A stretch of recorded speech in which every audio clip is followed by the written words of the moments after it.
Hi, I'm Phyllis Stokes, and I am the owner of southernfrugal.com. This is a website that is going to show you a lot of how-tos, and most of the how-tos will be through videos. I think that you can learn how to do something probably fairly quickly simply by watching a video. And of course, if you also can read about the subject too, then it's fairly easy to learn. So I wanted to tell you a little bit about how this website came about. I was born right after the Second World War, and I went to school in the 1950s, and I went to junior high school in Virginia, and I went to high school in North Carolina. And in both states, they required that all girls take home economics. And you had to take that one period a day for, let's see, from the 8th, 9th, 10th, 11th, and the 12th grade. So all those years I had to take home economics. Now, I didn't mind. It was just something that all the girls did and all the boys took shop. But during that time, we learned how to do many things. Now, I know nowadays in the schools, I don't think they require home economics. I'm sure they still offer it, but I don't think all girls have to take that, and a lot of them don't. And as a result, a lot of young women don't know how to do a lot of just simple stuff because mainly their mothers worked and still do, and so they weren't really exposed to how to iron a white shirt or how to make clothes for yourself, or really even how to cook, other than maybe cooking some kind of quick recipe in the microwave or grilling a hamburger or a steak or that kind of thing. So a lot of the home cooking has kind of fallen by the wayside. Not through anyone's fault, it's just that's the way it all happened. And I know with my own daughter, I vaguely remember trying to teach her how to make biscuits and fried chicken, and that wasn't very successful, and she ended up going to college and, you know, having a family, and I guess just learned how to cook on her own. I don't even remember her, maybe she called me a couple of times and said, well, how do you make gravy, that kind of thing. But that was really my fault because I was working all the time, and you know, she was in school, and it's interesting that my son's the one that was so interested in cooking, and he still is. I mean, he's all grown up and got 4 children of his own now, but he still likes to cook. So it's funny how things work out like that. But anyway, this website is going to have a lot of how-tos on it, how to cook different things, and how to upholster a chair, how to trim a poodle, how to cut your husband's hair or your son's hair, and that kind of thing. It'll be just a lot of things that you can do, and if you do them yourself, you'll just save a lot of money.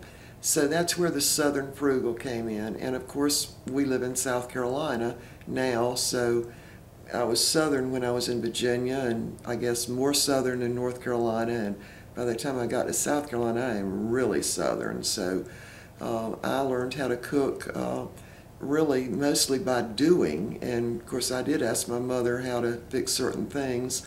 I did learn how to fix fudge when I was in the 8th grade, and I started making it a lot because I loved fudge, chocolate fudge. So, and I do remember cooking one meal that Mother helped me with when I was also in the 8th grade, and that was I fixed fried pork chops, which were my favorite, and potato salad and green beans, and then she had to make the biscuits because I thought that was too hard, so I wasn't going to be making the biscuits. But anyway, she made sure she told my dad when he got home from work that night that I had fixed the pork chops and the potato salad. So I don't think I cooked another thing until I was already married. And I mean, my mother did all the ironing, the washing, the cooking. She even made our beds. Can you believe that? We didn't even make our own beds. So I had a lot to learn, and over the last many years I've learned a lot. And the reason I cook so much the main reason I cook so much is because I like good food. I'm not real that thrilled about cooking, but I do like to eat good food. So there's no one that's going to cook it for me that lives in this home but me. So I have to do the cooking. And I mean, my husband fixes chili once in a while maybe, and he grills stuff out. But if I want a real home-cooked meal, I'm just going to have to make it myself.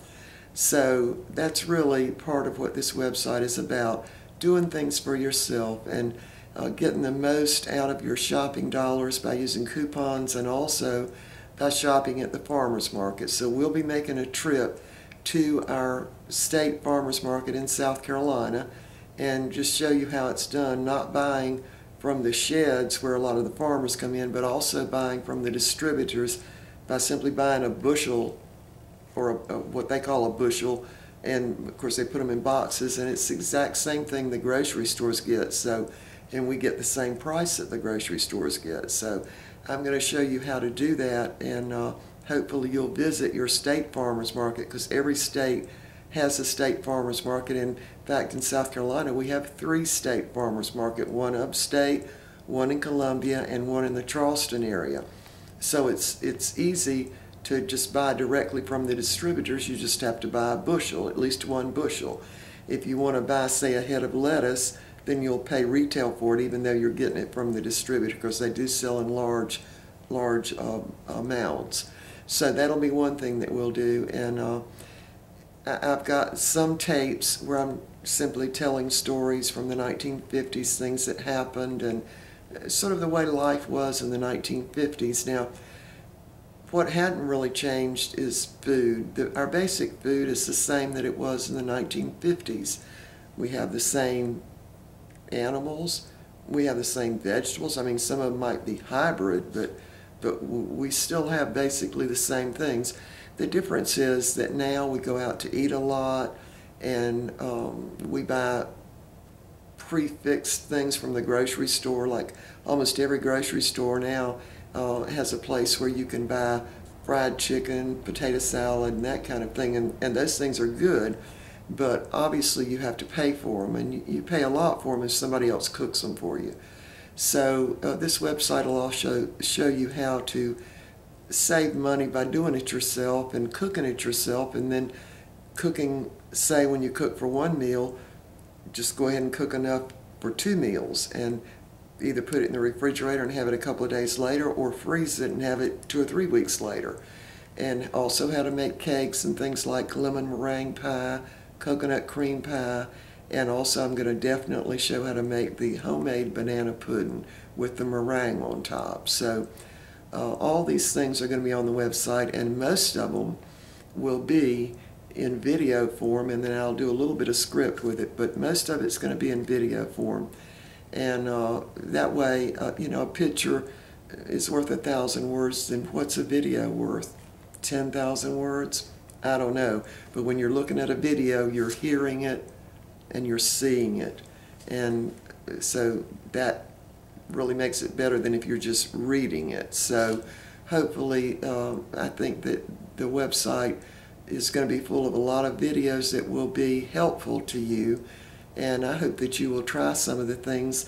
I make almost all the food I fix from scratch, just because I think it tastes better, and I wouldn't really be able to tell you, oh, I love to cook, because I don't. I just love to eat, and I love to eat good food. So I don't really like things like bread with preservatives in it, and just, you know, a lot of the stuff that you buy, like the frozen dinners. Some of them are okay, but none of them really taste as good as if you'd fixed it yourself. So this website will be a way to show you how you can buy the food at an inexpensive price, and also how to cook the food and cook it in a frugal way, so that you'll be making more than just for your family for 1 meal, but you'll be cooking for at least 2 meals.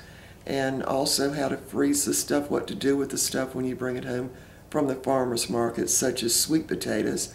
You can simply cook those in the oven and freeze them right in their peeling, and just put them in a little plastic bag or plastic container, and they're good for 6 months. So if you bought a whole bushel, you get a very low price, and you can get them for the same price the grocery store has to pay for them. So you're really kind of cutting out the middleman. You become the middleman then. And same thing with bananas. I buy bananas by the bushel, and I always like my bananas fresh, and I don't like any dark marks on them or anything. And we put bananas in smoothies very often, and also apples. Now, I don't freeze the apples. We just keep those in the garage if it's wintertime, or we keep them in the house if it's summertime, because it gets too hot here and they'll kind of go bad quick. But even if you didn't keep them in your house, they'd keep for several weeks. So that's just the way apples are. They'll keep pretty well. So these are the kind of things that we'll be talking about. And again, I've also told some of the stories from my youth that would be in the 1950s, and hopefully you'll find those things interesting. So anyway, this is the first page of my website, and this is the first video. There are many, many more to come, so we'll see you a little later, okay?